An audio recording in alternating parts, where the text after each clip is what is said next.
To the Point with Michael Williams. Good morning and welcome. Governor Ron DeSantis, now officially a candidate for the Republican presidential nomination. And for Florida, another historic turn on the stage. The top two contenders right here, DeSantis and, of course, former President Donald Trump.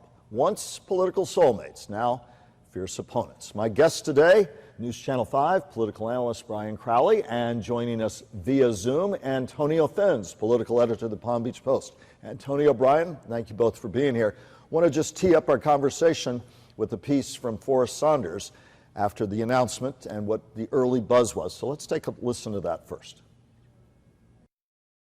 Major success or Ron debacle? So they just keep crashing, huh? Yeah, I think we've got just a massive number of people online, so it's servers are straining somewhat. Reviews were mixed Thursday after Twitter broke, leading to a turbulent presidential launch. Either way, Team DeSantis now ready to move on, literally. The campaign announcing our Great American Comeback Tour, a 4-day, 12-city blitz of primary states, South Carolina, New Hampshire, and Iowa, making clear the governor's focus is on an early upset in the battle for the GOP nomination. His lieutenant governor pitching DeSantis as a winner. We don't want to be stuck in the past. We don't want a candidate that can't win the general election. We want someone that has the results, that has the courage, that has shown that he could get things done. DeSantis also not waiting for departure to get on the airways, doing a dozen radio and TV interviews on day 2, telling conservative hosts he'll trim back the federal bureaucracy. Presidents have not been willing to wield Article 2 power to discipline the bureaucracy. So I think I'll come in and on day 1 we'll be spitting nails. And later, that he won't be afraid to issue pardons even for his chief rival, the former president. Any example of disfavored treatment based on politics or weaponization would be included in that review, no matter how small or how big. The governor's super PAC, Never Back Down, also ready to work. The group setting goals to raise $200 million and using half for voter outreach in early primary states, hiring 2,600 field organizers by Labor Day. Every state matters, but first thing is first, and we're most focused on the games that are in front of us on the schedule, and I mean by that Iowa, New Hampshire, South Carolina, and Nevada. Former President Donald Trump not resting on his laurels, blasting out positive polling data and in videos swinging at everything from DeSantis' COVID policies to Disney. And look at Disney and what a mess it is. Could have worked out an easy settlement, but no, he wanted to show the fake news how tough a guy he is. And that's just Trump. DeSantis' other GOP rivals ramping up as well. Nikki Haley pushing attack ads, while Senator Tim Scott already stumping in Iowa and New Hampshire. At the Capitol, Forrest Saunders, WPTV News Channel 5. And with that as our prelude, gentlemen, again, thanks for being with us. Brian, we'll start with you. Top line thoughts. Well, it's interesting that Ron DeSantis makes his announcement but still avoids the mainstream media. He's sticking only to, media that's friendly to him, conservative media. He clearly doesn't feel any need to reach out to middle-of-the-road voters, to independent voters. He sees the path to winning this nomination strictly going after hardcore Republican conservatives, and he may be right. Then the big question will become, if he does get the nomination, where does he go from there? Antonio Fins, political editor, Palm Beach Post. First thoughts. Wow, this is the long-awaited, long-speculated, and long-anticipated sort of political wrestling, political WrestleMania between DeSantis and Trump. And man, it's gotten off to quite the start. The Twitter Spaces event is very interesting. The thing about technology is if you want to look cool, the technology has to work. Otherwise, you look the opposite. And this is not, if you're the governor, this is not what you wanted to kick off with, given the earlier stumbles that we've seen and we've talked about on this show. So I'm a little surprised that with that kind of a lead up and that kind of time frame to be able to prepare a lunch that it kind of stumbled out of the gate like it did. And then of course, as Brian noted, he had the media blitz, and as your package here noted, he did have the media blitz and hit all the right checkoff boxes. But I was just a little surprised by how kind of a rough this took off with. Antonio, is the message for him as simple as trotting out the 2023 legislative session and all the Republican accomplishments as they see him and saying, this is what you get if you vote for me? Talk about that. Well, that is his game plan. It's kind of been his game plan all along. That's why we had the session that we did. The question is that going to be enough to win over, all these hard right, conservative voters? And that's Donald Trump's lane. And so far, if all these polls, and I guess we got to be careful with the polls, it's very early, and polls are only snapshots of a certain number of people at a certain amount of time, a certain time frame. But if they're indicative, that's going to be a tough lane for him to compete in. The question is, and it's actually the same question that we asked ahead of the 2022 midterm elections in Florida was, how far right does Florida want to go? And the question is, the rest of the country is, how far right do you want to go? And I don't know. I think some of his messaging will play very well in in Texas and in Mississippi and Alabama and Kentucky and West Virginia. Will it play as well in Pennsylvania, Michigan, Arizona, Georgia, Nevada? I don't know. I mean, those are states that are far more purple, and states that said no to Donald Trump back in 2020 when he sought the re-election.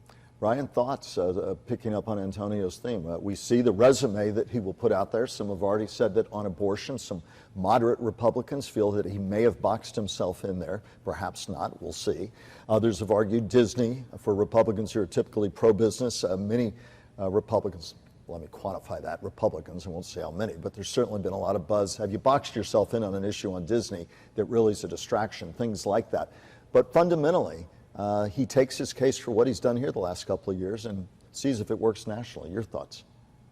This all means that we focus on Iowa, New Hampshire, Nevada, and South Carolina. My hunch is that most of the voters in those states are not paying attention to Disney. There are a lot of things that are happening here in Florida that they're not paying attention to. They're hearing the big message: lower taxes, strong executive, anti-woke, those kinds of issues and his record with COVID. He's pushing that really, really hard.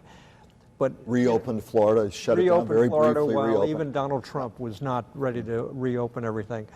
So does that resonate with the voters in Iowa and New Hampshire to begin with? I've spent a lot of time in those states during campaigns. It requires a good ground game, and they say that they're going to have a fantastic ground game in those states. It requires really shaking hands and kissing babies in those states. And if he does that, there's a good chance that he'll do fairly well in those states. But we're a long way from that.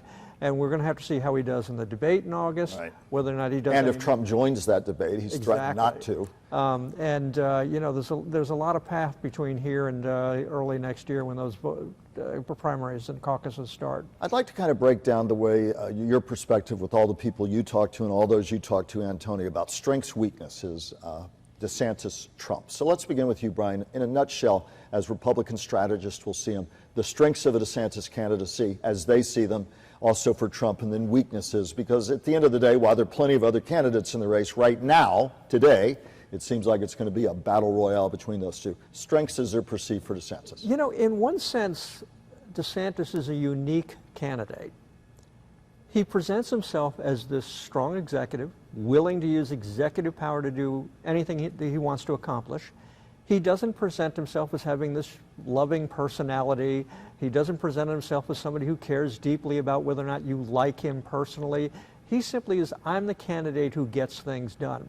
One of the unusual things about his announcement was he didn't have a big stage. He wasn't standing in front of a crowd. He didn't have his wife and kids on the stage with him. You flip it over to Donald Trump, who will also talk executive stuff, but he presents this fiery personality. This, I'll take on anybody. You cross me, I'll call you names, I'll beat you up. And it's personality versus a guy who basically comes across as a board chairman. Now let's flip that to the reverse side. Antonio, as Republican strategists see it, for Donald Trump, the strengths going in, and then we'll flip around to the weaknesses for Trump and DeSantis. But let's begin on the strengths as perceived for the former president. Well, what I hear a lot is, number one, the base. That he has a X number of people, which is, I think we can come to the conclusion, it is the majority of the Republican Party that that believes that he is the I alone can fix it, that there are structural, serious problems in this country, almost a dystopian view of reality in America, but this is ardently believed, and they feel that Donald Trump is the only one who can address it. The second thing he's got in his favor, which I hear all the time, is that up until COVID, the economy was very strong. The stock market kept breaking records. Right now, you have a situation where the economy is the biggest issue that most people have been citing now for a couple of years, given the increase in inflation, given the Fed acting to raise interest rates to slow down the economy, which has now sparked fears of potential recession. We still are trying to find out what's going to happen with the debt here, but and meaningful deficit reduction. But those are issues that play to his strength, that he can come out and say, if you're worried about the economy, I alone can fix it, because look back to what I did. And Antonio, the weakness. Yeah, go ahead. I was going to jump in, and we'll take a first comment on this side of the break. Talk about weaknesses for Trump, and we'll pick up on that after the break too. The weakness is that many, even Republicans, will tell you that they fear that he is also a polarizing figure. That you got to win a general election, and can he bring independents and the suburban voters, particularly suburban women that he lost heavily in 2020? Can he bring him back on board? And that I hear that all the time. That's a big doubt. Brian, we'll pick it up after the break, but we'll start there. Weaknesses for Trump, and then we'll talk about the DeSantis perceived weaknesses in this campaign on the flip side. But first to Trump. For Trump, one of his biggest weaknesses is his own mouth. He tends to get himself in trouble with his own mouth. And, he faces these other potential indictments. Some people believe that will just strengthen his support.